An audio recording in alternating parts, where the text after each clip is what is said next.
Alors donc pour créer le projet, donc soit un projet Spring Initializer, comme d'habitude quand vous le faites, ou bien tout simplement vous passez via via le site de Spring Starter.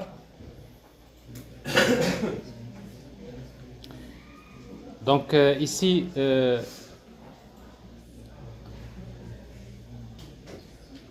voilà. Alors il va falloir actualiser un peu les versions et tout ça. Donc on va utiliser toujours le langage Java.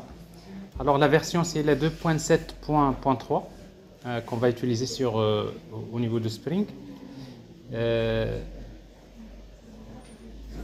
Alors group ID, donc org.sid. Alors le microservice, on va l'appeler. Supposons qu'on va créer un microservice qui permet de gérer des comptes. Donc on va l'appeler bank eBank service.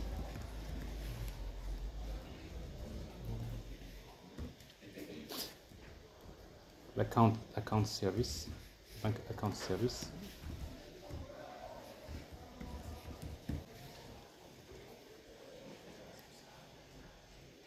Alors, le packaging c'est un jar et après la version Java, donc on va utiliser 17, la version 17. Donc, vous mettez à jour votre GDK. D'habitude, on a beaucoup de travail avec Java 8, n'est-ce pas? Il y a beaucoup de choses très intéressantes qui ont été ajoutées à Java en termes de performance. Donc, vous passez à Java 17. Alors, pour les dépendances, donc il faut juste rappeler qu'avec Spring, donc il y a deux versions en fait de modèles de Spring. Il y a Spring MVC classique qui est qui est basé sur la programmation impérative. Et il y a Spring Reactive ou bien Reactive Spring ou bien Spring Web Flux qui est la programmation réactive. Alors pour le moment, on reste toujours sur la programmation impérative, c'est-à-dire Spring MVC classique. Et par la suite, je vais vous parler c'est quoi la différence entre la programmation impérative et la programmation réactive et les deux versions, Spring MVC et Spring Web Flux. Donc c'est-à-dire, on va utiliser donc Spring Web comme dépendance. On aura besoin d'utiliser une base de données. Donc on va utiliser GPA, on va rester toujours sur des choses qu'on connaît. Spring Data GPA. On va utiliser une base de données, c'est plus simple, c'est H2. Après on pourra changer. Alors on va utiliser Lombok.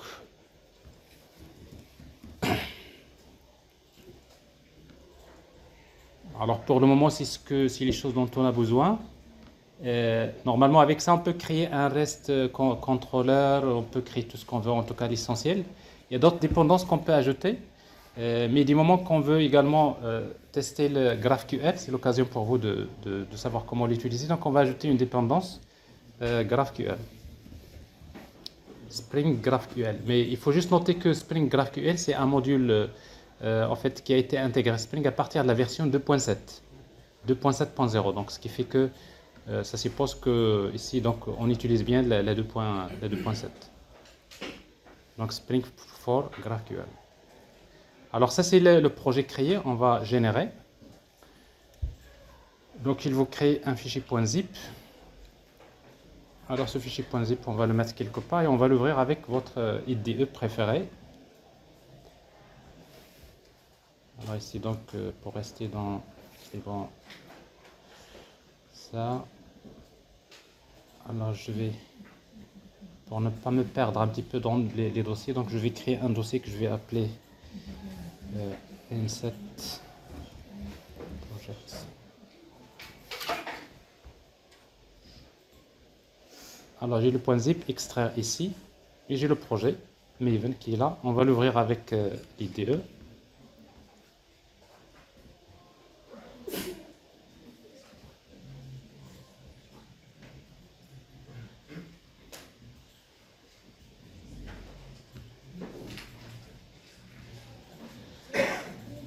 Voilà.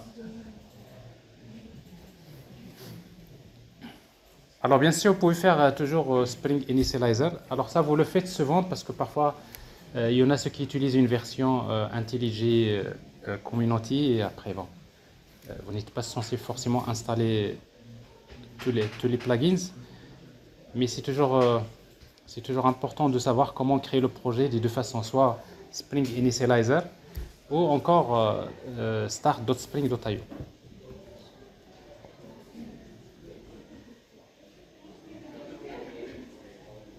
Alors le projet est créé. Alors on va essayer de créer une application qui permet de gérer des comptes. Donc nous avons l'application comme d'habitude. Le package de l'application, on va créer un package entities dans lequel on va créer les entités qu'on veut gérer. Alors dans un premier temps, donc supposons je gère des comptes bancaires, donc account, l'appeler bank account, une classe. Alors je suppose qu'un compte est défini par ses attributs.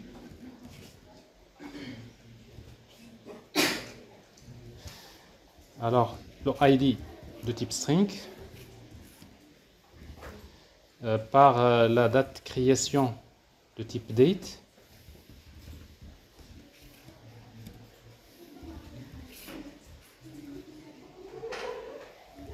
par le solde de type double,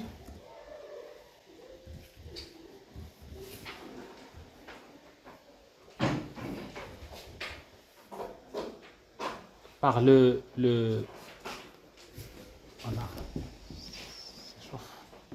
par la devise de type string,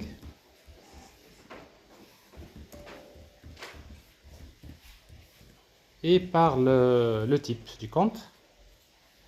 On va l'appeler account type, l'énumérateur type. Voilà. Alors ici, bien sûr, dans notre package de base, on va créer un package enums dans lequel on va créer un énumérateur qu'on va appeler account type. Alors en fait, un compte est plutôt un type. Donc on va supposer que nous avons deux types de comptes. Un compte courant et un compte épargne. Alors je reste sur le même exemple qu'on a traité l'année dernière.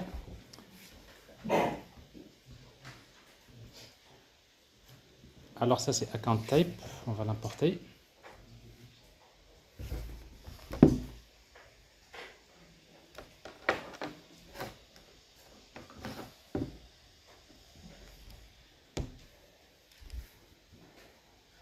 Je ne sais pas pourquoi la machine chauffe. Alors ici donc voilà, donc l'entité. Alors pour que ce soit du moment qu'on va utiliser GPA, donc la persistance et les entités GPA, donc entity, on va utiliser donc l'emboc pour les getters et setters, donc on va utiliser les annotations que vous connaissez d'état, un constructeur sans argument, un constructeur avec argument. Et il y a une autre façon de créer les objets, l'année dernière je ne vous ai pas montré, Builder. Vous savez, Builder c'est un pattern. C'est parmi les design patterns qui sont très très très présents, qu'il faut connaître. D'ailleurs, il y a un certain nombre de design patterns qu'on va étudier cette année, qui est une façon un peu plus pratique parfois de créer les objets. Et justement, pour l'emboc qu'il vous offre, c'est un notation builder si vous voulez utiliser utiliser un pattern builder dans votre classe. Donc on va voir comment l'utiliser. Alors la notation ici, l'identifiant c'est ID.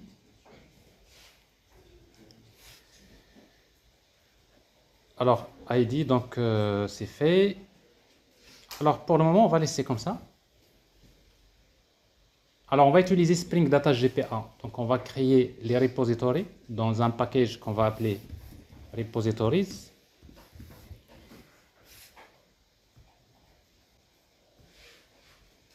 Alors la classe qu'on va créer, l'interface, il suffit de créer, donc ça Spring Data il nous facilite la vie d'une manière générale. Il suffit de créer une interface qu'on va appeler bank account repository qui hérite de l'interface GPA repository. Alors il suffit de spécifier l'entité qu'on va gérer, c'est bank account. Et le ID, il est de type string.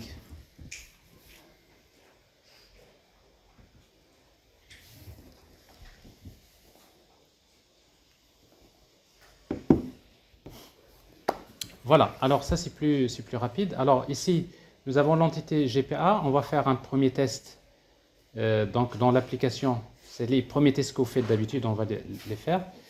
Ici, donc pour cela, on va insérer quelques comptes dans la base de données. Donc on va utiliser, donc, voilà, on va créer un objet dans l'application command line runner. Start. N'oubliez pas la notation bin. Comme ça, cet objet va être créé au démarrage. Et au démarrage, cette méthode va s'exécuter. Il va créer un objet de type command line runner qui va retourner un objet de type une fonction dans laquelle on va faire quelques traitements. Alors, ce que je vais faire au démarrage de l'application, c'est que je vais injecter bank account repository.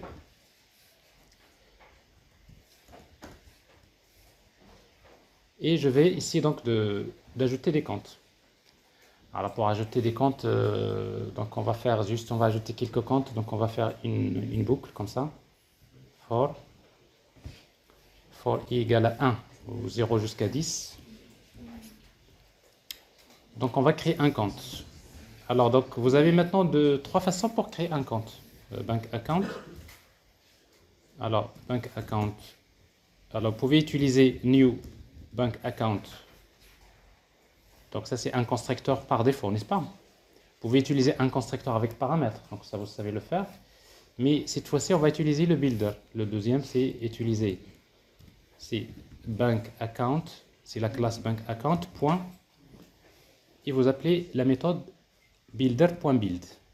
Bon, ça c'est le pattern builder, et du coup, quand vous dites builder, donc là vous pouvez appeler point, et vous initialisez les attributs. Donc ici donc je vais dire par exemple ID, je vais utiliser un UUID, donc c'est-à-dire une chaîne de caractères aléatoires de type UUID, random string, random UUID.toString.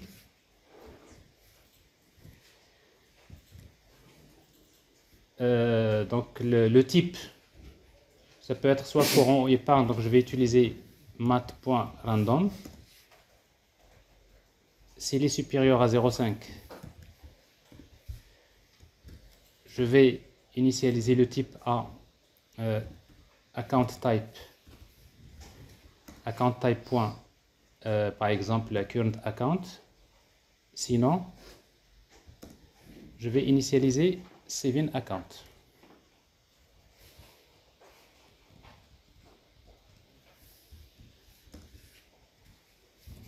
Voilà.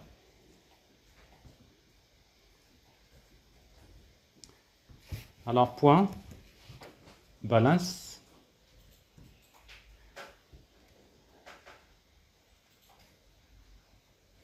Donc on va mettre un random. Bon, mat.random multiplié par 90 000.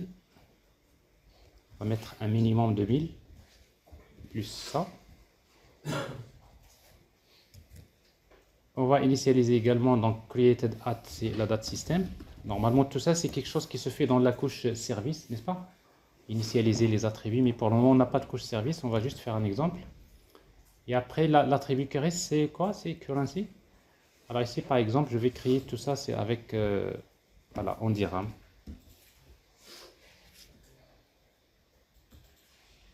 Voilà. Alors j'ai créé un compte, je vais l'enregistrer.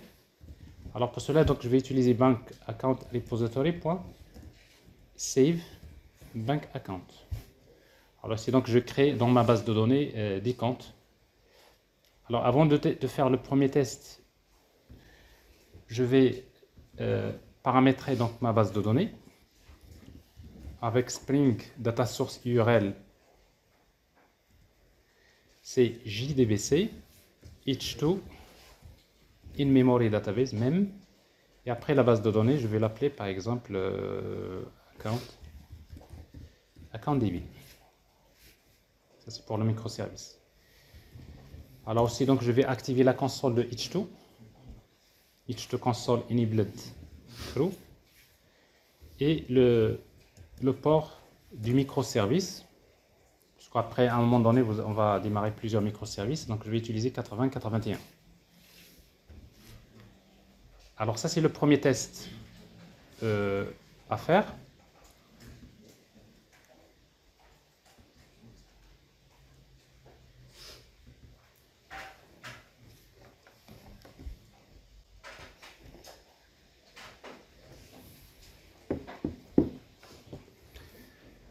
Voilà, alors donc on va tester, on va exécuter l'application. Il y a quelque chose? Alors la machine à chauffer, c'est pour cela que ça tourne très, très lent.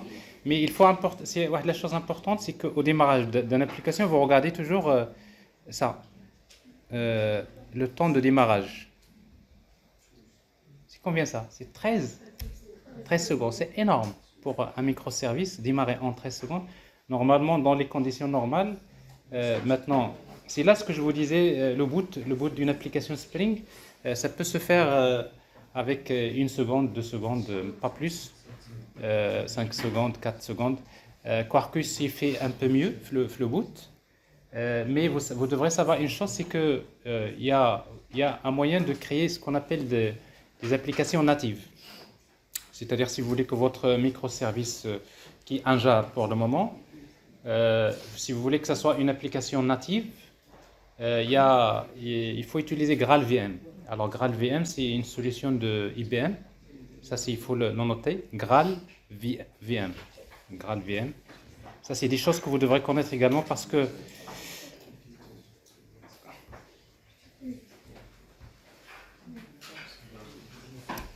oh là là. Alors, GraalVM. Douza. VM.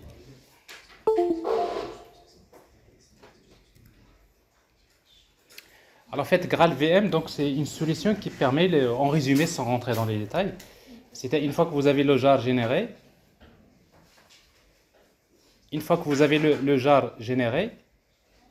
ben, le jar, on le recompile, il devient une application native, c'est-à-dire un exécutable en mode natif. C'est comme si vous l'avez développé avec C++ ou un langage natif. Donc il dit que comme c'est du natif, c'est en termes de démarrage, c'est très rapide. C'est-à-dire le temps du boot, ça devient très élevé. Les applications Flow Cloud pour les architectures serverless.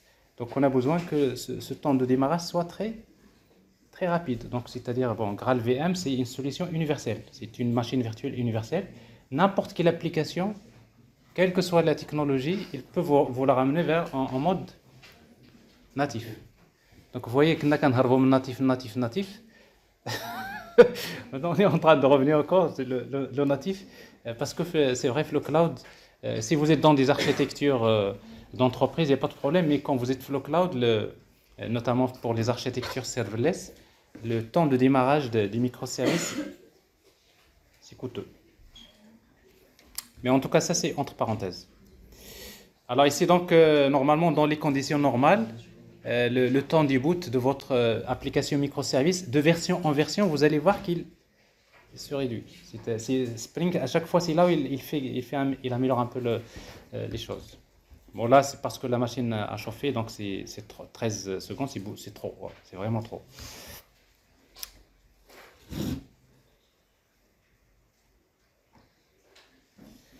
Alors, l'application a démarré, donc pour le moment, on va jeter un code sur notre base de données. Donc, il se trouve en localhost 8082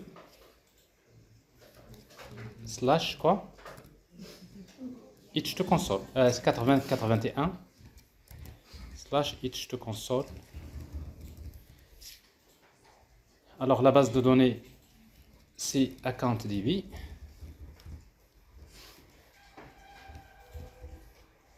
AccountDB. Alors nous avons les comptes, voilà, donc a priori tout va bien. Alors le type il est stocké en mode hein? Enumerated. Alors il est stocké, en fait vous savez un type énuméré, vous avez la notation enumerated. Alors la valeur ça peut être soit ordinal ou bien string. Alors par défaut c'est ordinal, ça veut dire que la valeur est stockée en numérique, c'est mieux, parce que ça occupe moins d'espace en termes de stockage. Ok. Mais si vous souhaitez la stocker dans la base de données en mode string, pour une raison ou une autre, donc vous pouvez le changer ici. Donc ici, on va utiliser string.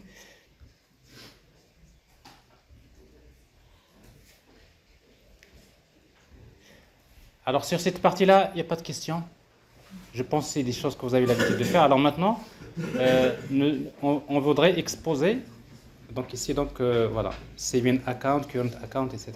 Alors donc nous voudrions exposer donc les fonctionnalités de notre microservice pour le monde extérieur. C'est pas?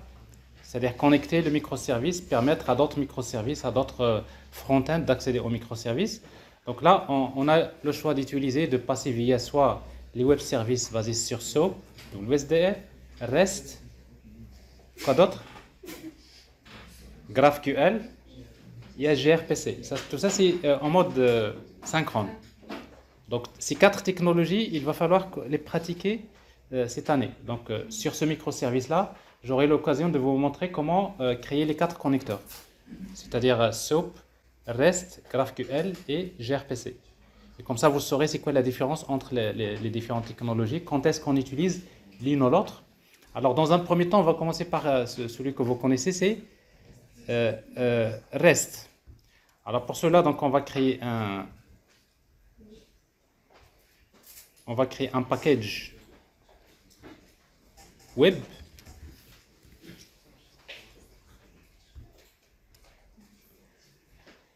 Alors, dans lequel on va créer donc une classe qu'on va appeler account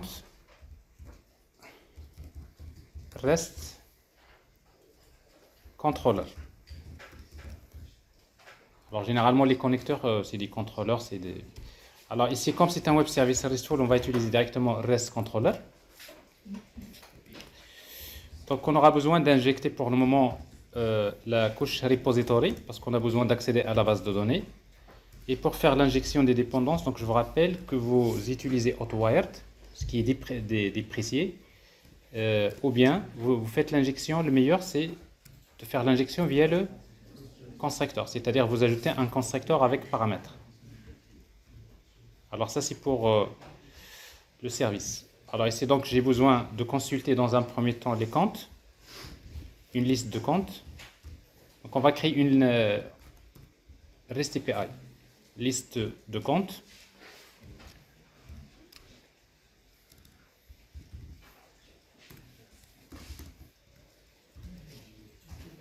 Alors ici, pour le moment, vous voyez donc jusque-là, on respecte, en fait, c'est de la mauvaise pratique parce que les entités GPA, je les utilise dans la couche repository. Pour le moment, il n'y a pas de DTO dans un premier temps, et après, on va utiliser les DTO. Donc ici, donc, c'est Bank Account Repository. La méthode, c'est findall. Alors, pour accéder à cette méthode, on va utiliser getMapping. Donc, c'est-à-dire, on va envoyer une requête de type Bank Accounts.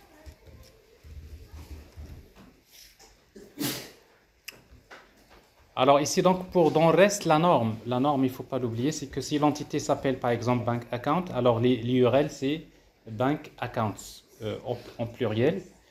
Vous avez Products, vous mettez Products. Bon, ça c'est au niveau de la première règle de la norme RESTful. Donc, alors pour consulter un compte, donc je vais utiliser get/id. Alors le ID généralement c'est un path param dans lequel on va retourner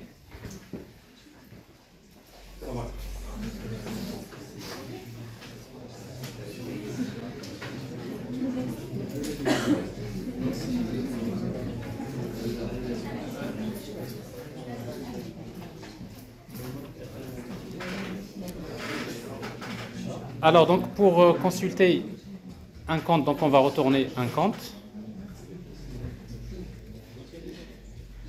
Alors on reçoit le ID sous forme d'un path variable.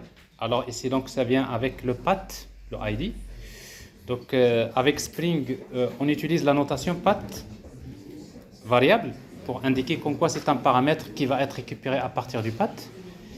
Et la méthode qui permet de retourner un objet sachant sa clé primaire, c'est findById. Tout à fait. Alors vous utilisez or par exemple true Normalement, ça, c'est des trucs de la couche métier, n'est-ce pas? On va générer une exception, par exemple, se forme new runtime exception. S'il n'existe pas, on va générer une exception de type, par exemple, account not found.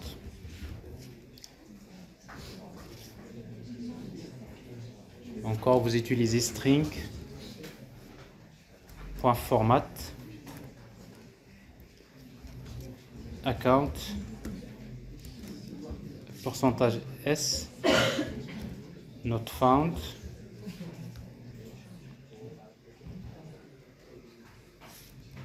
et on va afficher ici donc ID.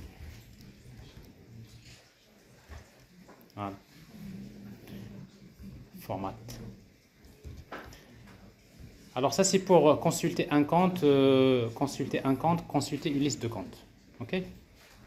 On peut tester donc pour voir si notre API REST fonctionne.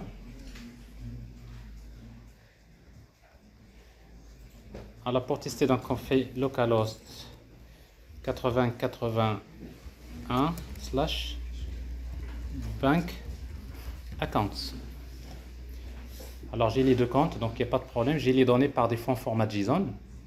Par défaut en format JSON. Mais faites attention, quand on vous pose la question, REST, est-ce qu'on est obligé d'utiliser JSON? Non. Alors SOAP, c'est forcément XML, obligatoire. SOAP. Les web services SOAP, c'est du XML. Mais REST, ça dépend du client. Quand le client envoie la requête HTTP, ok, il peut spécifier dans un header qui s'appelle accept. Alors, si accept et application JSON, il vous retourne, le web service vous retourne JSON.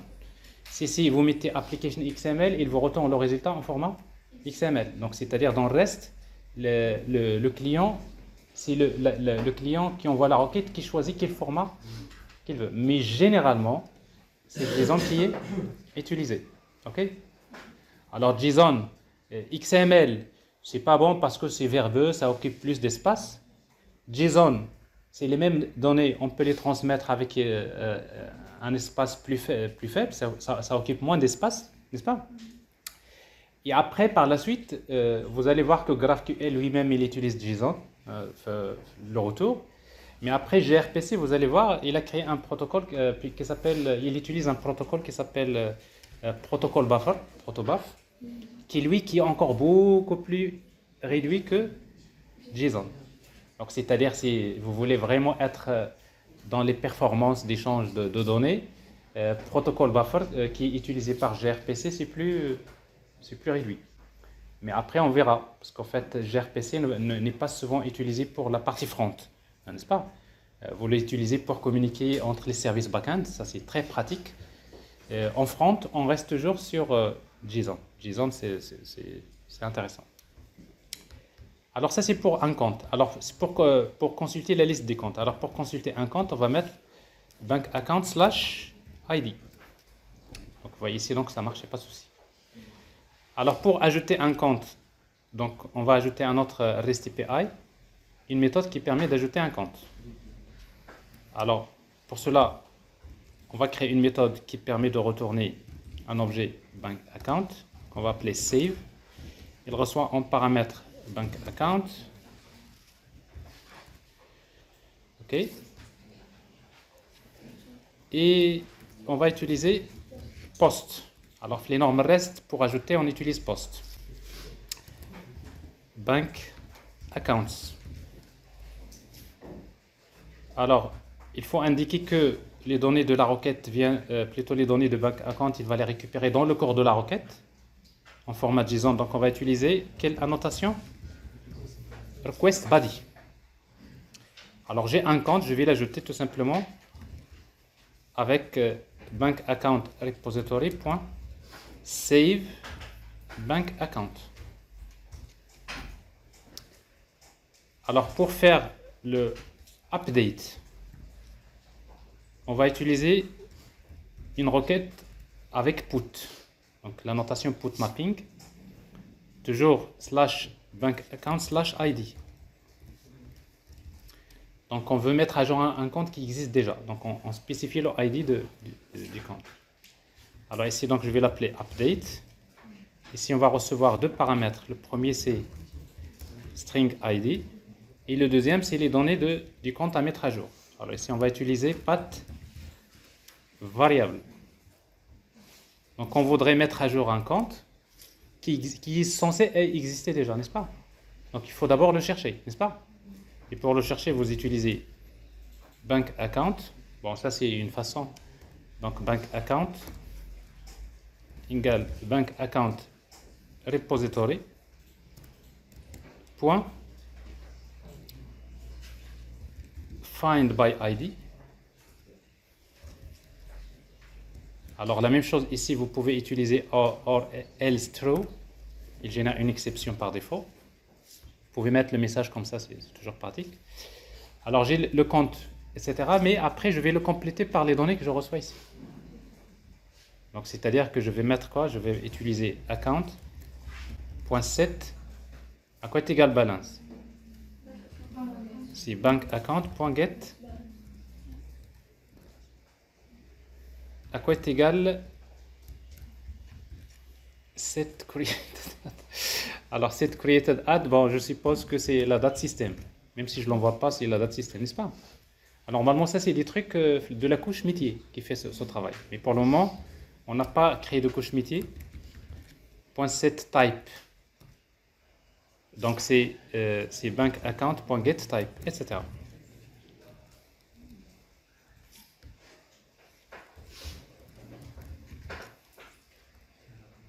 Ça fait?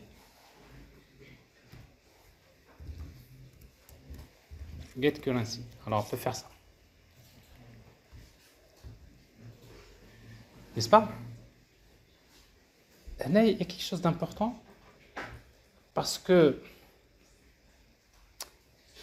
si vous utilisez donc, parce que si vous faites ça, ça veut dire que si l'utilisateur n'a pas envoyé, regardez, si l'utilisateur n'a pas envoyé par exemple, il ne veut pas mettre à jour le type, n'est-ce pas? Donc il veut mettre à jour que par exemple le solde ou la currency, n'est-ce pas? Donc il m'envoie un objet qui contient que currency. Qu'est-ce qui va se passer dans ce cas-là? Les autres valeurs, ils vont prendre les valeurs par défaut. Donc ça veut dire que vous prenez les données à partir de bank account, vous les transférez. Ça veut dire que vous êtes en train d'écraser les anciennes données par des données avec des nuls, des valeurs, n'est-ce pas? Donc là c'est important. Si par exemple, là il n'y a pas de problème, ID le de type string, c'est quoi la valeur par défaut? C'est nul. Date, c'est pas un problème, ça c'est une classe. C'est quoi la valeur par défaut? Nul, null. Balance, double, minuscule. C'est quoi la valeur par défaut? C'est 0. Donc ici, il serait mieux, si c'était un détodo, d'utiliser un double. Alors si vous mettez double comme ça majuscule, ça veut dire quoi? La valeur par défaut, c'est nul. Là, il n'y a pas de problème. Là, il n'y a pas de problème. N'est-ce pas? OK? Alors, dans ce cas-là, si vous faites ça, donc il faut faire quand même un test. C'est-à-dire, dans le REST API, avant d'initialiser ça, vous ajoutez quelque chose comme if account.get quoi? Get balance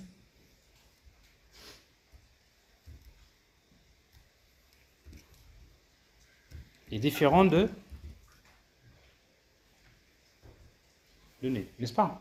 Supposons l'utilisateur a envoyé un objet qui ne contient pas. Voilà. Donc c'est quoi la valeur par défaut? C'est nul. Donc s'il est différent de nul, je vais initialiser. Ça c'est bank account, tout à fait.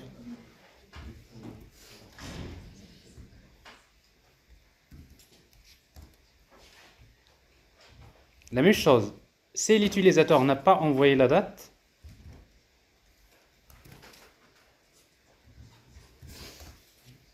si l'utilisateur n'a pas envoyé le type,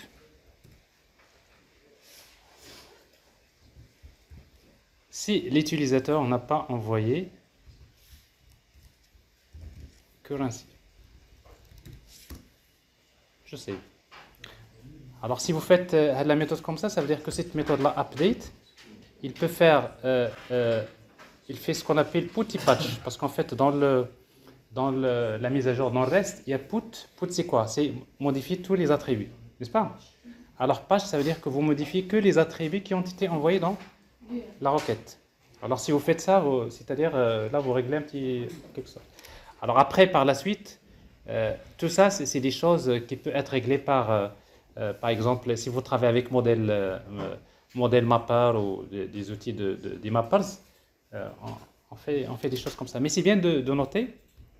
Bon, je m'arrête sur un petit peu de détails comme ça, mais c'est des choses qui peuvent être importantes à un moment donné. Oui? Save account. Tout à fait.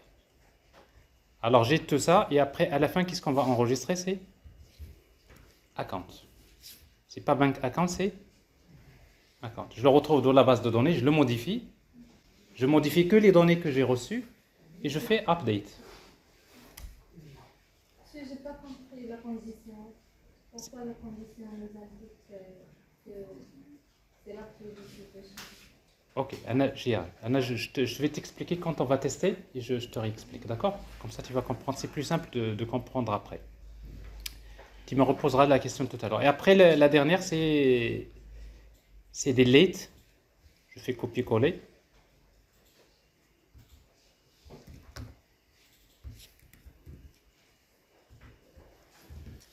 Donc, delete mapping, /bank account /id. Donc, là, bon, on n'a pas besoin forcément de retourner quelque chose. Ici, je reçois le ID. Et là, je fais directement delete by ID. C'est plus simple. Delete by ID. On supprime un compte. Il n'y a rien à retourner. Alors, ici, donc, vous venez la méthode. La méthode, ici, on va l'appeler delete. OK? Alors, vous avez créé une REST API. N'est-ce pas? Une API REST. Alors, on va tester.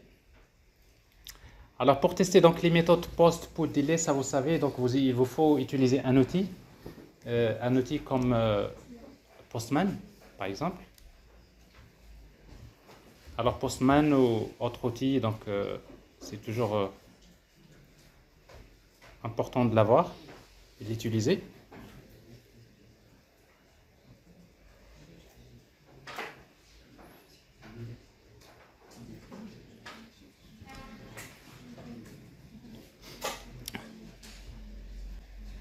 Alors, donc, on teste les méthodes, donc c'est HTTP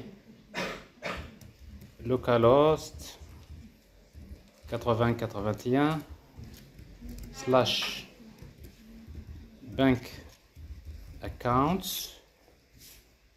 OK? Alors, si vous faites ça, normalement, vous devrez avoir la liste des comptes. Ils sont là. Si vous faites, vous pouvez donc faire get /id. Il n'y a pas de souci. Je fais OK. Si vous faites maintenant un post, alors je laisse ça et je duplique. C'est là, dupliquer dans un tableau, dans un tab. Alors ici, donc je fais un post. Alors ici, pour post, on n'envoie pas le ID. Alors ici, donc je fais un post, donc j'envoie les headers. Généralement, il faut indiquer comme quoi content type. Les données que j'envoie dans la requête, c'est quoi? C'est application JSON. Et dans body, ici, donc je vais utiliser directement les données que je vais envoyer ici. Alors je vais créer un compte avec, en fait le ID il est défini automatiquement, donc par exemple balance. Normalement ça c'est des données qui devraient être un DTO et non pas une entité. Vous voyez dans la réalité, mais pour le moment on fait avec. Donc balance. On va mettre par exemple 8000. Alors le type. On va mettre par exemple saving account.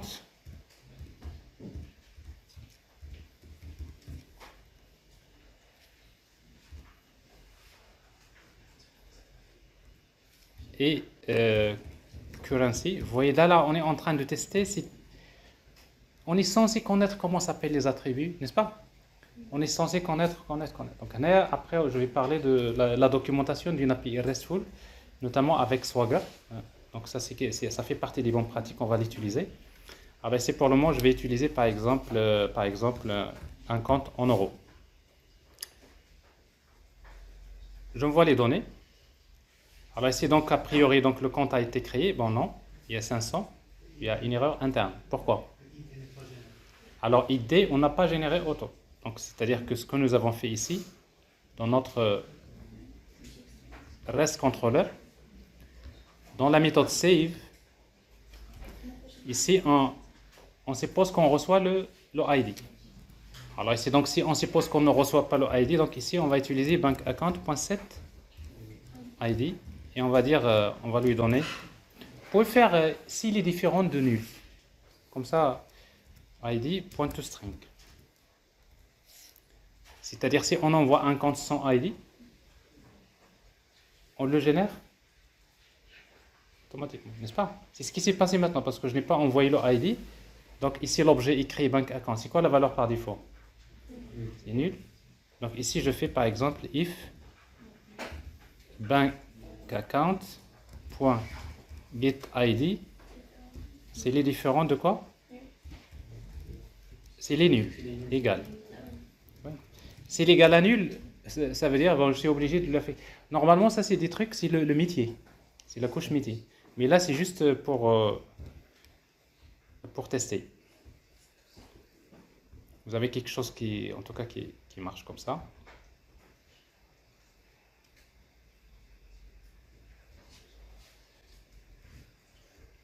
Alors, donc là, on est sur Postman.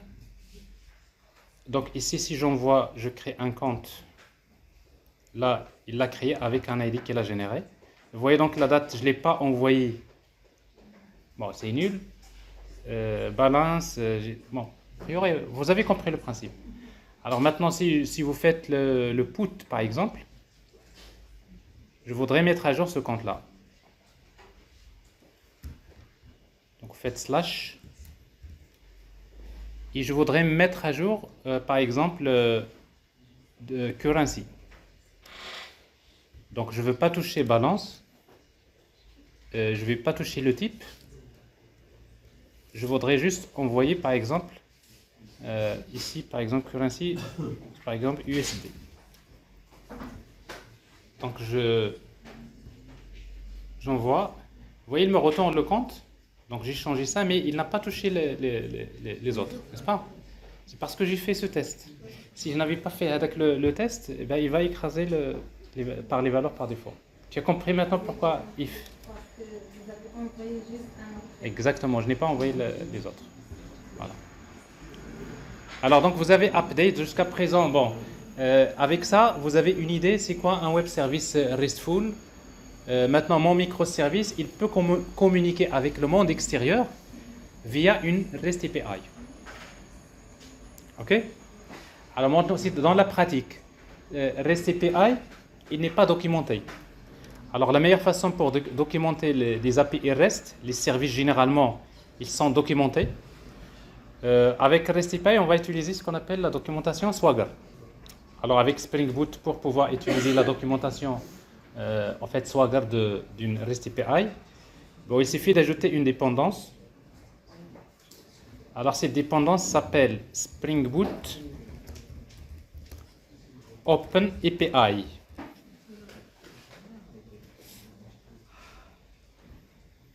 Maven.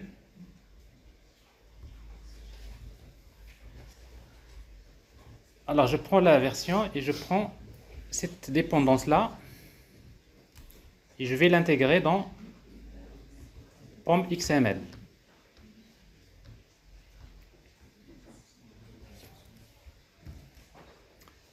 C'est Spring Boot OpenAPI. Normalement, OpenAPI, il y a des annotations, c'est pour documenter les API REST. Ça veut dire quoi? Alors pour le moment, c'est parce que c'est Spring Boot. Il est basé sur l'autoconfiguration. Donc je fais update des dépendances. Donc il est basé sur l'autoconfiguration. Ça veut dire, bon, je démarre et tout marche bien. On va regarder un petit peu ce qu'il nous donne comme documentation. Je vous ai déjà montré ça l'année dernière? Oui, donc parfait. Alors c'est bien de rappeler toujours. Alors donc maintenant, ce que je peux, mon web service il est démarré, mais si je fais par exemple localhost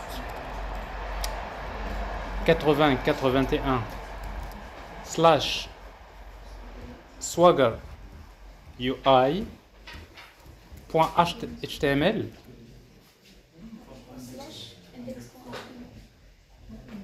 donc slash quoi? Slash V3. Non?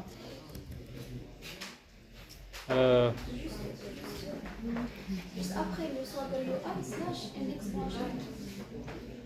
Ah bon? Non, je pense c'est ça. Est-ce que c'est démarré déjà?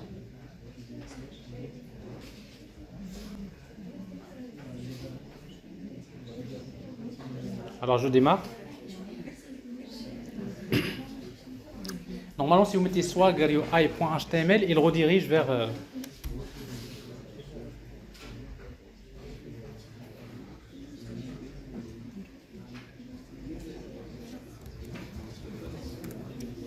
voilà. Donc swagger UI.html. Donc sinon swagger UI slash index.html. Alors ici, donc qu'est-ce que j'ai ici? Donc ça c'est quoi ça? Ça c'est la documentation Swagger. Alors ça s'appelait Swagger dans la version 1. La version 2 ça s'appelait Swagger. Et dans la version 3 ça s'appelle OpenAPI. Donc c'est la documentation OpenAPI. Normalement, c'est quoi la documentation OpenAPI? C'est ce fichier-là que vous voyez ici. Si vous cliquez slash v3 API docs, vous allez voir, il vous donne un document JSON. Et ce document JSON, c'est ça la documentation de votre REST API. Qu'est-ce qu'il contient? Ben, il contient quelles sont les paths, à quelle méthode, comment s'appelle la méthode qui va être appelée, on met les inputs et c'est quoi les outputs. C'est quoi ça? Finalement, c'est l'interface du web service. C'est-à-dire qu'est-ce qu'on trouve dans ce document JSON? Quels sont les différents endpoints? Et pour chaque endpoint, quels sont les inputs et les outputs? Donc c'est fait, c'est généré. Alors ici donc avec ça, on peut tester facilement. Vous avez ici, donc vous faites try et vous dites là il n'y a rien à envoyer. Donc plutôt c'est ID. Plutôt je ne vais pas faire ça. Donc je vais faire get ici try execute. Vous voyez ici donc il me retourne le résultat. Alors là vous n'avez pas besoin, l'utilisateur n'a pas besoin d'utiliser Postman, n'est-ce pas? Via ça, il peut tester son web service. Alors ça c'est pour ici pour consulter un compte, on va mettre ici ID, exécuter et je vois le compte. Non? Si? Non? Si? Non, j'ai pas exécuté quoi. Alors ici exécute. Ah, il y a une erreur, 500. J'ai mal copié celui-là, quoi. Bon. Alors, je reprends. Je vais consulter la liste des comptes. J'ai un compte.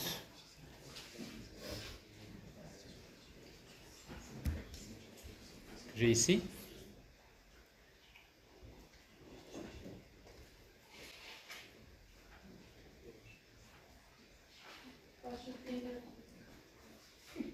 Ici, c'est ça?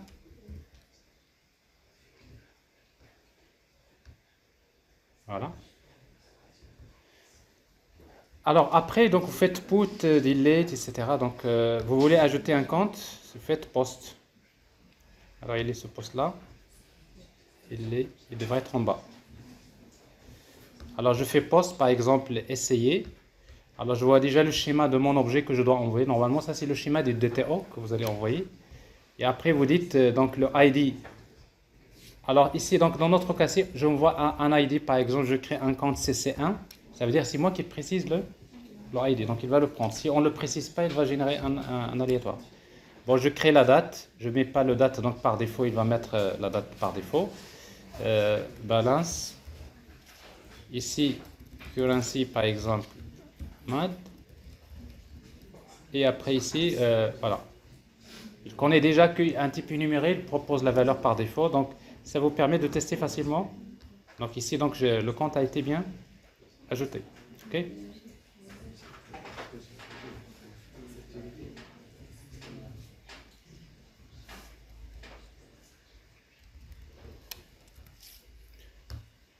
Voilà, le compte a été ajouté avec ces caractéristiques que nous avons ici. Et bref, donc, vous savez maintenant comment tester. Donc, vous avez donc une interface qui est fournie par défaut par Spring qui permet de tester les API REST. C'est pratique. Sinon, ben, tout simplement, vous prenez ce fichier-là, c'est-à-dire ça, c'est la documentation. Maintenant, avec cette documentation, on peut l'utiliser dans n'importe quel outil, particulièrement, par exemple, avec Postman.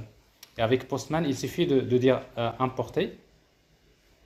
Donc, je vais importer à partir d'un lien la documentation de l'API que je veux tester.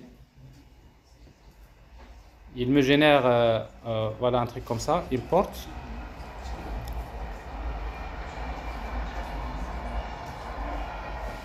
Bon, il y a plein de trucs là. Normalement, la dernière ici.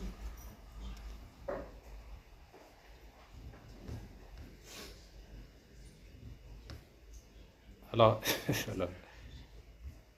alors, vous voyez ici, donc, là, j'ai une collection dans laquelle j'ai, par exemple, voilà, si je vois ici, get bank account, j'envoie la requête et ça marche. Alors ici, donc, je veux faire un post, la même chose. Donc, je fais post et je vois body, il me donne déjà les données, n'est-ce pas? Donc, c'est-à-dire, c'est pareil. Donc, avec cette documentation dans Postman, vous importez la documentation et après, vous pouvez tester facilement les API. Pourquoi? Parce que la documentation, qu'est-ce qu'il vous donne? Il vous donne l'interface de votre API.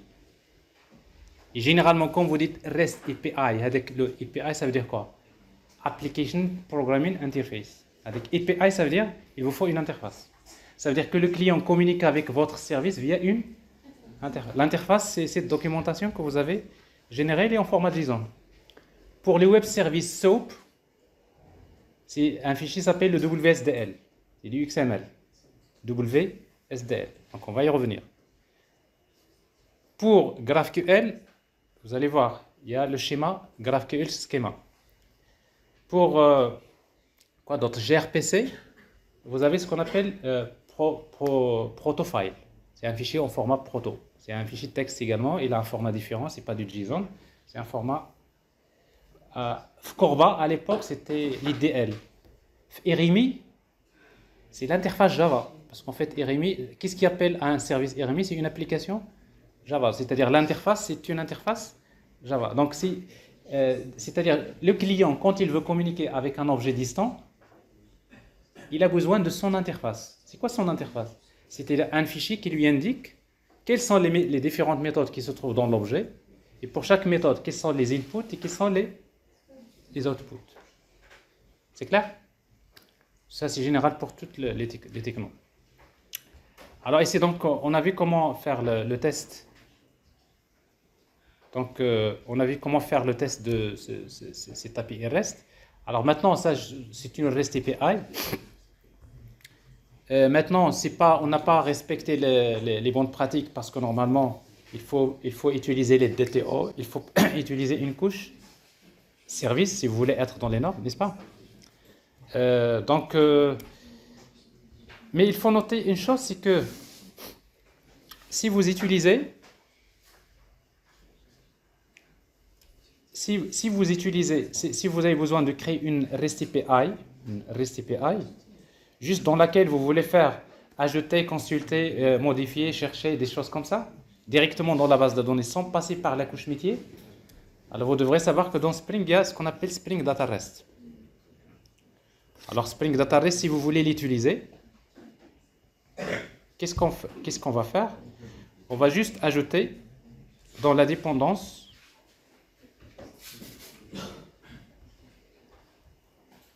dans le fichier POM XML. Alors vous allez ajouter une dépendance Spring Data REST. Alors, je vous rappelle qu'on a GraphQL, on n'a pas encore utilisé. Donc je vais copier ça, cette dépendance, Spring Data GPA. Et au lieu de Data GPA, vous mettez Data REST. Alors si vous ajoutez cette dépendance,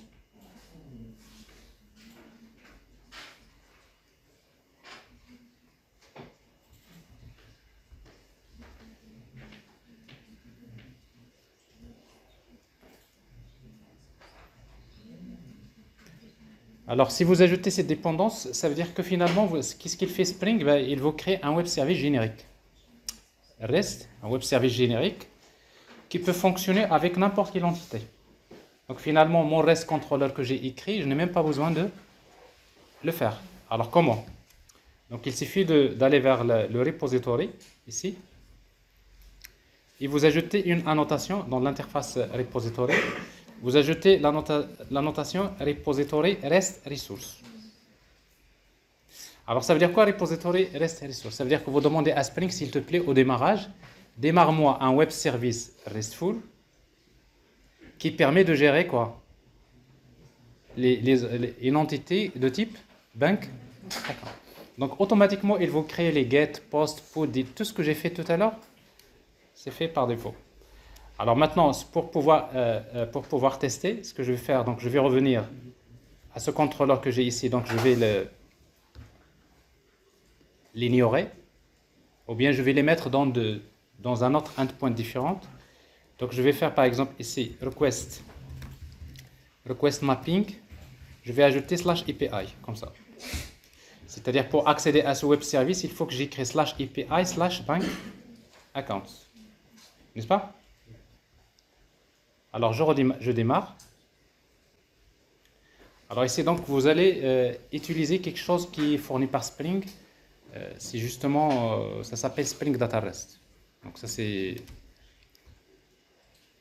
important à savoir. Alors pour tester, maintenant, si vous faites localhost 8081 /bank accounts, regardez-moi ça. Qu'est-ce qui m'a répondu? Mais c'est pas mon web service. C'est Spring Data REST. Regardez d'ailleurs, il me donne un format qui est différent. Il me donne un objet JSON dans lequel j'ai embedded bank accounts et j'ai bank account. Il me donne les données. Et en même temps, il me donne ce qu'on appelle les links, les liens. C'est-à-dire, chaque ressource, il vous donne les liens.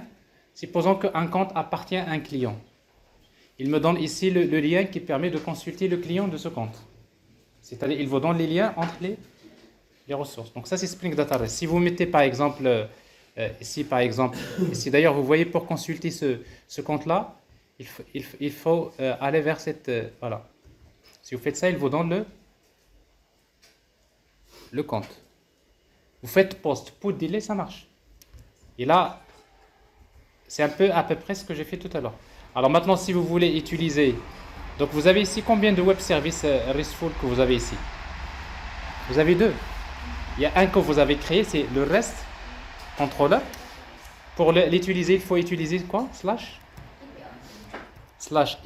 /. Ça, c'est ce que vous avez créé.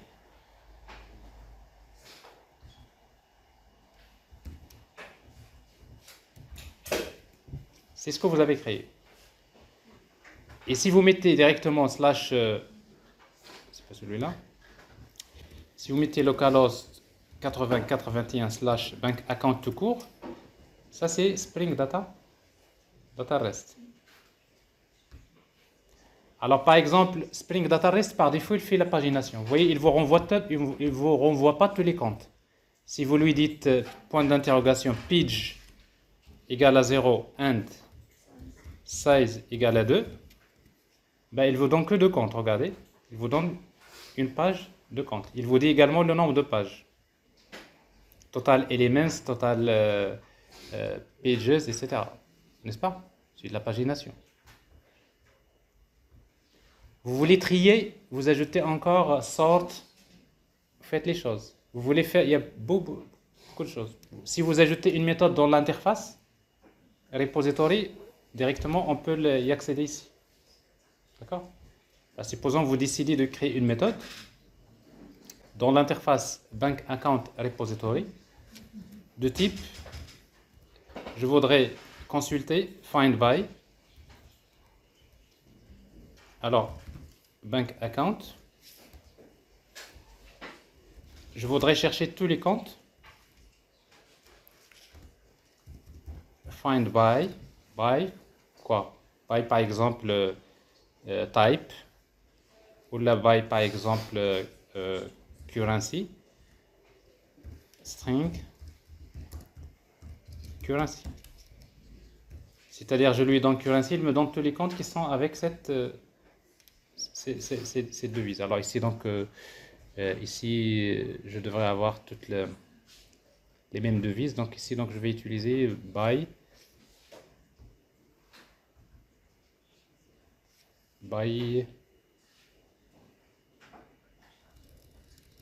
type.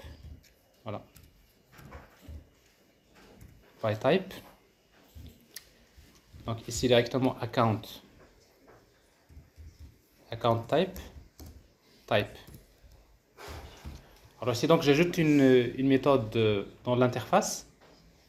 Normalement si vous utilisez le REST controller, il faut ajouter une méthode qui fait appel à cette méthode, n'est-ce pas? Alors avec Spring Data REST, vous pouvez y accéder directement, cette méthode-là. Alors si vous voulez y accéder, il faut écrire bank accounts. D'ailleurs si vous mettez bank account tout court, comme ça, plutôt si vous mettez rien, il vous affiche un petit peu globalement ce que vous pouvez faire. Alors ici si vous mettez bank accounts /search, le mot-clé c'est-à-dire, je fais une recherche, slash, comment il s'appelle la méthode? Find by type. Point d'interrogation, il faut envoyer le paramètre. C'est quoi le type? Type égale saving accounts. Account. Alors vous voyez, donc il me donne que saving account. Alors current account. Elle est là. Alors ça c'est Spring Data REST. La pagination, etc., etc. Alors maintenant, Spring Data REST, il vous donne également une possibilité d'utiliser ce qu'on appelle les projections. Alors les projections, ça veut dire quoi? C'est par exemple quand je consulte un compte, regardez, il me donne les attributs. D'ailleurs, il ne me donne pas par défaut le ID. Parce que par défaut, le ID et le masque. Supposons moi, quand je consulte un compte, je voudrais lui demander de me donner le ID et par exemple balance et le type. N'est-ce pas? Alors avec Spring Data REST, qu'est-ce qu'il faut faire? Il suffit d'aller vers là où vous avez les entités. Vous créez une interface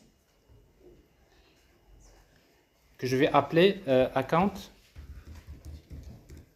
projection. Account projection P1, on va l'appeler comme vous voulez. Donc c'est une projection. Donc il suffit d'utiliser la notation projection et types. Il s'applique à quelle classe? C'est bank account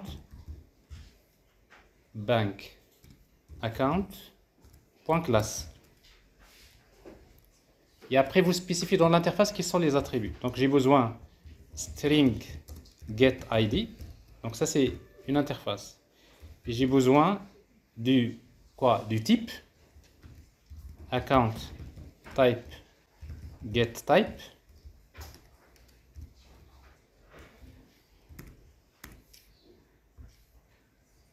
Ça fait. Je n'ai pas besoin de balance. Donc ça c'est une projection. Et on va lui donner un nom. Name égale P1. Projection P1. Allez, c'est une projection. Alors qu'est-ce que ça... donc ça c'est du Spring Data REST. Donc si vous créez cette projection là, et si je demande par exemple, si je lui demande par exemple /accounts, alors par défaut il me donne, tous les attributs, sauf le ID par défaut. Après si vous voulez également le ID, il faut lui dire. Mais si vous lui dites bank account point d'interrogation projection égale à P1. Regardez ce qu'il me donne. Il me donne le ID et Donc je lui donne-moi les comptes, mais en utilisant la projection P1. Donc quand il fait la sérialisation de JSON, Spring Data REST, il ne va vous retourner que les attributs que vous avez mis dans la projection. Par exemple, je voudrais ajouter également balance. Donc il faut utiliser le getter, get balance. Mais il faut respecter il faut respecter plutôt la convention des getters. Bon, ça me donne ça. Vous pouvez créer une autre projection. Vous voyez, donc c'est vrai que REST, il ne permet pas à l'utilisateur de préciser quelles sont les colonnes que je veux. Parce qu'il vous donne tout, n'est-ce pas?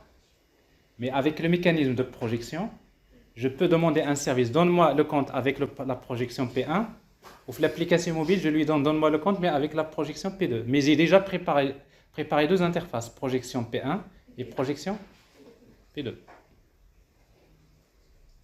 Mais ça suppose que vous préparez les projections. Mais on va voir la prochaine, parce que là on ne va pas traiter tout ça, on va voir qu'avec GraphQL, justement, les projections, c'est intégré dans la requête. C'est que l'utilisateur, lui, il précise déjà dans la requête, je veux tel champ et tel champ. C'est encore mieux avec GraphQL. Mais ça, bon, il faut juste savoir que Spring Data REST dispose également de quelque chose qui s'appelle les projections. Alors, le dernier point, donc, peut-être sur Spring Data REST, quand vous ajoutez une méthode ici, le fait, la méthode, on l'appelait avec find by, mais c'est pas bien d'appeler les méthodes par leur nom. C'est pour cela qu'il y a la notation qui s'appelle REST ressource, slash par exemple by, je vais l'appeler by type, comme ça. Ok.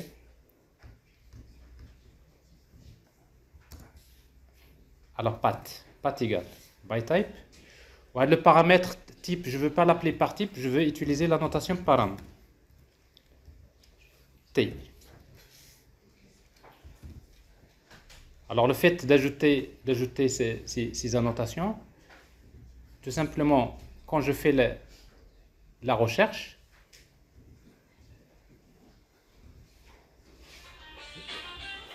maintenant je ne vais pas utiliser find by ici, by type. Qu'est-ce que je vais mettre? By type. C'est le path. Ici, je ne vais pas utiliser type, je vais utiliser T. Ça marche. Donc, c'est-à-dire, vous créez des alias pour le nom de la méthode et vous créez un alias pour le paramètre. C'est clair? Alors, je reste toujours aujourd'hui, donc je ne vais pas traiter la partie GraphQL, donc on va la traiter la prochaine fois, d'accord? Mais maintenant des choses, des problèmes que vous allez rencontrer,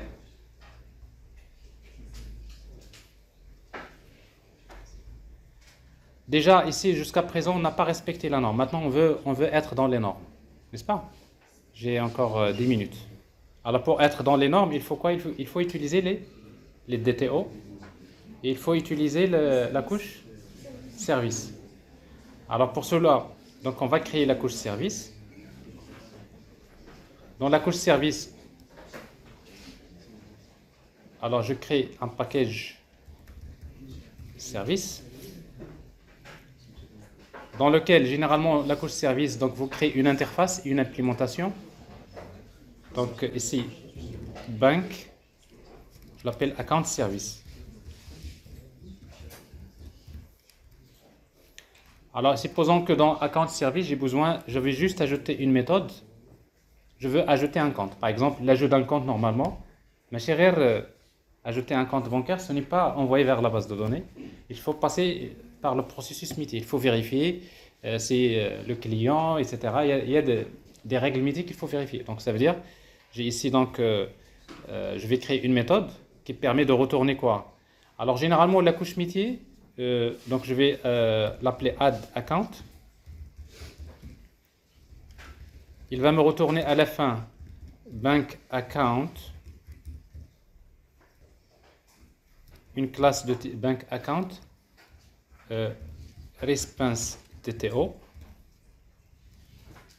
Alors, on va faire les choses progressivement. Donc, je vais retourner un objet bank account Et je suppose que pour ajouter un compte, à vrai dire, je n'ai pas besoin j'ai besoin juste de recevoir quoi? Le solde initial. Double.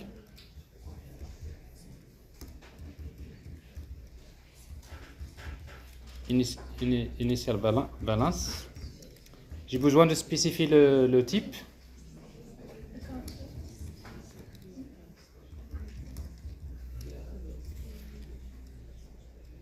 Encore, c'est account type. Alors tout ça, c'est pour ne pas spécifier, c'est quoi? C'est un DTO, n'est-ce pas? Donc toutes les données que je vais envoyer, donc je vais l'appeler donc ici, c'est bank account DTO. Donc bank account DTO, ça c'est l'interface. Et qu'est-ce qu'on va retourner à la fin? C'est bank account DTO. Response.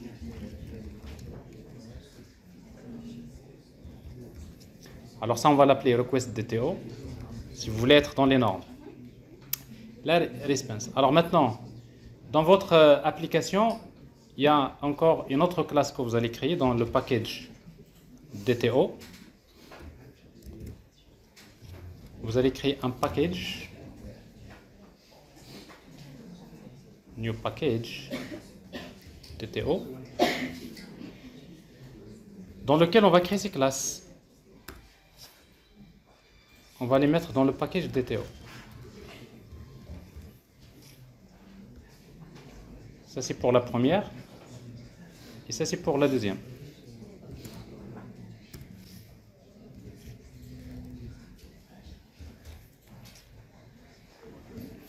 Alors maintenant dans le bank account DTO, qu'est-ce qu'on fait généralement? Vous commencez par faire des copier-coller. Alors bank account entity, dans laquelle vous mettez les attributs que vous voulez.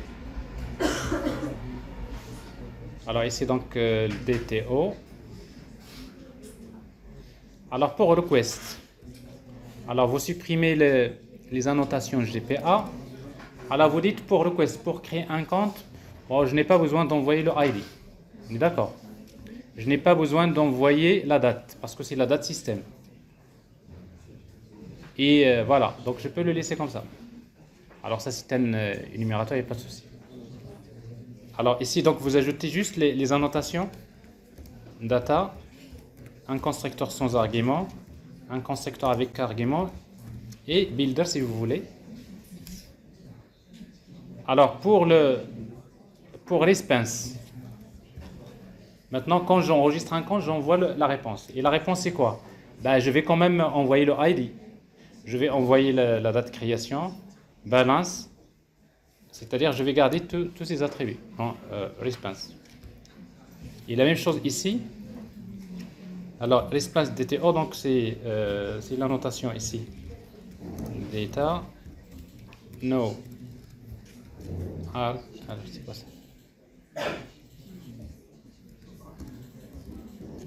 R constructor et après builder. Alors j'ai créé les DTO. Alors maintenant la couche métier que vous voyez là sur le account service. Donc j'ai ici une interface. Je vais créer une implémentation. Alors créer une implémentation de cette interface.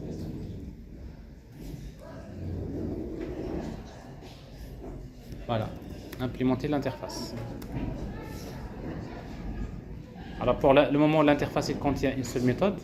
Alors maintenant, dans la couche service, il y a des annotations importantes, c'est service, les transactions. Alors la gestion des transactions, alors il faut faire attention pour la notation transactionnelle. Il faut utiliser transactionnel de Spring. Spring transactional.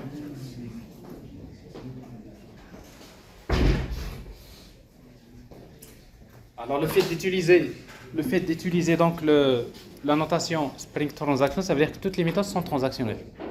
Mais généralement, si c'est transactionnel, vous limitez sur les méthodes, tout ce qui est les méthodes métiers qui sont transactionnelles. Comme par exemple, ajouter un compte, ça doit être transactionnel. Alors ici, donc, vous avez maintenant l'histoire du mappers. Donc vous créez un objet bank account égal. Alors vous mettez ces bank account.builder. Alors vous le faites manuellement au départ, mais après vous cherchez avec un modèle mapper ou encore Mapstruct de faire ces opérations. L'année dernière je vous ai parlé de ça. Bon, à quoi est égal le ID? Le ID c'est quoi? C'est uid.random.toString. À quoi est égal la date? C'est new date. Bon, ça, c'est les règles métiers qui dictent ça. Et après, par contre, le balance, je vais le récupérer à partir de quoi? Account dto.getBalance. .type, c'est bank account dto.getType, etc. Alors ici, donc, j'enregistre le compte. Vous voyez donc ici, je transfère les DTO vers l'entité. C'est le mapping d'un objet vers un autre objet. Il manque aussi l'attribut currency. Il reste l'attribut currency, oui. Alors bank account dto.getCurrency. Et ici, donc, je vais l'enregistrer. Donc, il faut injecter le repository. Donc, la couche service utilise la couche repository bank service, plutôt c'est bank account repository. Vous faites l'injection des dépendances avec AutoAdd ou bien le constructeur. Vous enregistrez bank account repository.save bank account. Et vous récupérez un objet qu'on va appeler saved bank account. Donc j'ai enregistré l'objet. Maintenant il faut retourner quoi? Response DTO. Donc, n'est-ce pas? On a besoin de transférer encore. C'est-à-dire vous faites bank account response DTO égale new bank account response DTO et vous faites l'opération. Alors vous pouvez utiliser le builder. C'est l'opération inverse.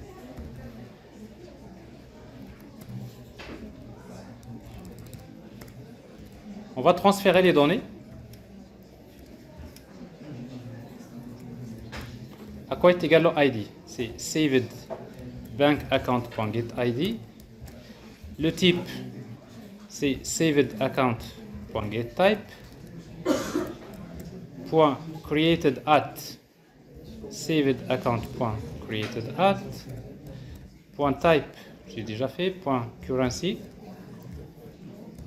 C'est saved account.getCurrency. .balance saved account.getBalance. Donc en principe, ça c'est cette opération. Ne faites jamais ce code là dans la couche service, parce que ça il faut créer une autre classe que vous allez appeler bank account mapper, et c'est là où vous créez les méthodes.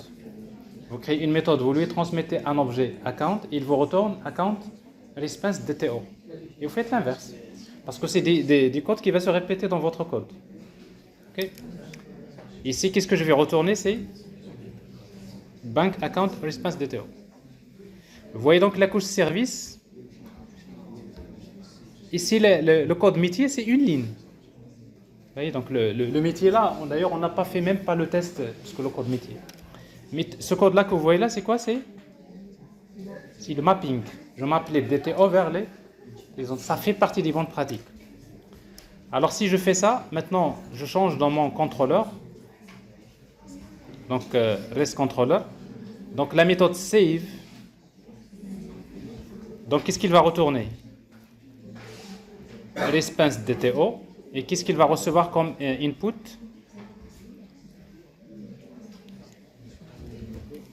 Request DTO.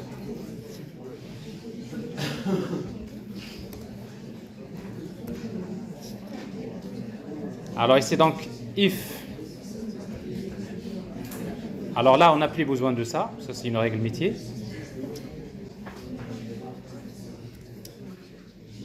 Ici save directement c'est request DTO. Donc je lui donne request DTO, qu'est-ce qu'il me retourne?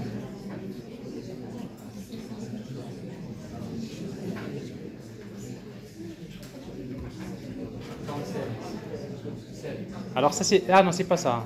C'est le service. Vous pouvez utiliser le repository, mais il faut injecter le service. Bank service. Account service. C'est une interface. Il faut l'injecter, donc il faut l'ajouter au constructeur. Ou bien vous ajoutez hotwired. Et ici, donc, on va utiliser account service.save. On l'a appelé la méthode, on l'appelait add account. Regardez, ça c'est bon. Là, j'ai respecté, dans cette méthode save, j'ai respecté les bonnes pratiques. J'ai les DTO, j'appelle la couche service, il fait le travail, il appelle la couche repository et le travail se fait. Alors maintenant, bien sûr, ce que je vous demande, vous aussi, d'aller jusque-là, dans un première activité pratique, et vous complétez tout ça, les bonnes pratiques, j'ai comme un microservice qui respecte les normes. D'accord? Alors pour tester, bon, je pense il n'y aura pas de problème. Alors la seule chose que vous allez ajouter par la suite, comme je disais, c'est les mappers. Donc il va falloir séparer les choses. Patientez encore 5 minutes parce que histoire pour vous donner un enregistrement qui est complet.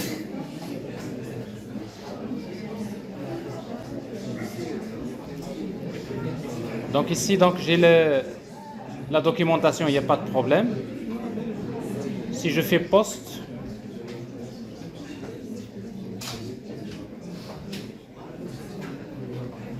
alors vous voyez donc sur le post, qu'est-ce que j'envoie? Que les données dont j'ai besoin. Alors balance, ici currency, le type. Donc je vois la réponse, donc tout va bien, etc. Bon, ça c'est mieux.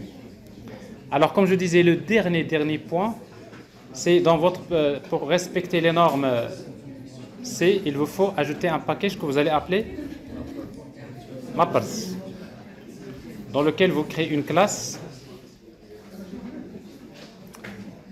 que vous allez appeler account mapper. Alors directement, vous pouvez créer la classe account mapper, implémentation, normalement interface et implémentation. Vous pouvez la déclarer comme étant un service ou bien un component. Et vous mettez des méthodes comme celle-là. Une méthode qui va retourner bank account response DTO.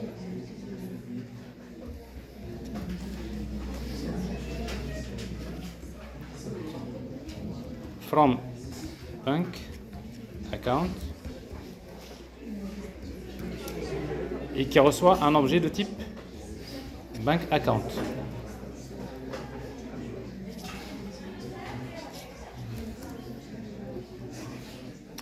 Alors maintenant, ça, le code, vous savez très bien, si vous utilisez des frameworks encore comme Mapstruct ou bien Model Mapper, vous avez une instruction à utiliser. Sinon, vous pouvez utiliser donc Spring. On a utilisé bien utils, des trucs comme ça. Comment ça s'appelle? Bin utile, c'est ça? Alors ici, donc, je crée un objet de type bank account response DTO égale new bank account response DTO et je vais demander de copy from properties. Alors c'est quoi l'objet cible? C'est celui-là. Et l'autre c'est target. Non, c'est l'inverse. Alors le premier, je vais prendre les données à partir de bank account. Oui. Donc je prends les données de l'objet bank account et il va les transférer vers bank response DTO. Ici, donc, je vais retourner Bank Account Response DTO. Vous êtes d'accord? C'est correct? Alors ça, c'est une méthode, vous faites la même chose pour les autres. Donc, pour utiliser cette méthode-là, dans le contrôleur, s'il vous plaît, 2 minutes, patientez. Alors maintenant, la couche service utilise le mapper. Account mapper. Il faut l'injecter. Donc vous l'ajoutez au constructeur. Alors ça, c'est le contrôleur. On aura besoin ici et on aura besoin dans service.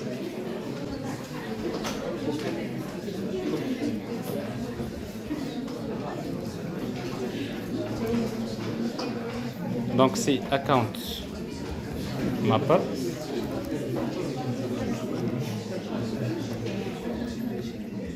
Vous l'injectez. Alors ce code que vous voyez ici, CTRL X, c'est ça?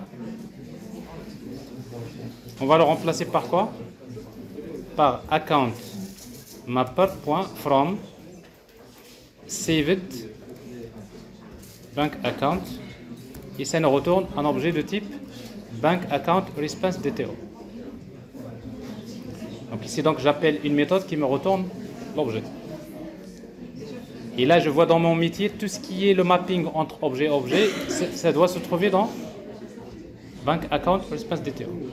Après, je vous laisse, vous faites la même chose pour celui-là et la même chose pour avoir du code qui est clean. Voilà. Alors, en principe, on fait juste le test et après, donc, on va s'arrêter à ce niveau-là.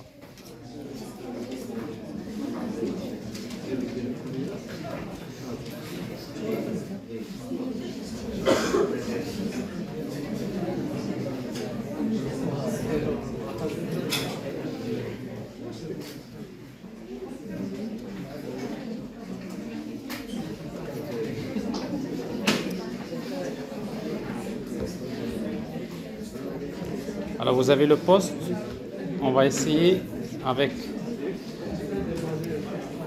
un code, un test comme ça. Alors vous avez la réponse, tout va bien. Voilà. Bon voilà, alors donc vous avez une idée sur les architectures microservices d'une manière générale. Dans la première activité pratique, c'est savoir créer un microservice.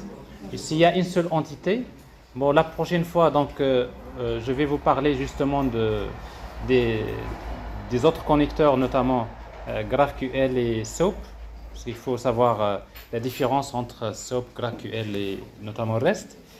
Et par la suite, les autres activités pratiques, on va voir comment créer plusieurs microservices et on va les intégrer dans une architecture basée sur une gateway, Spring Cloud Gateway.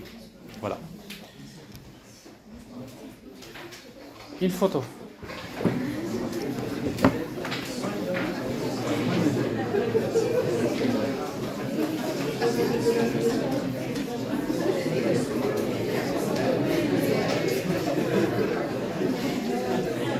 Voilà.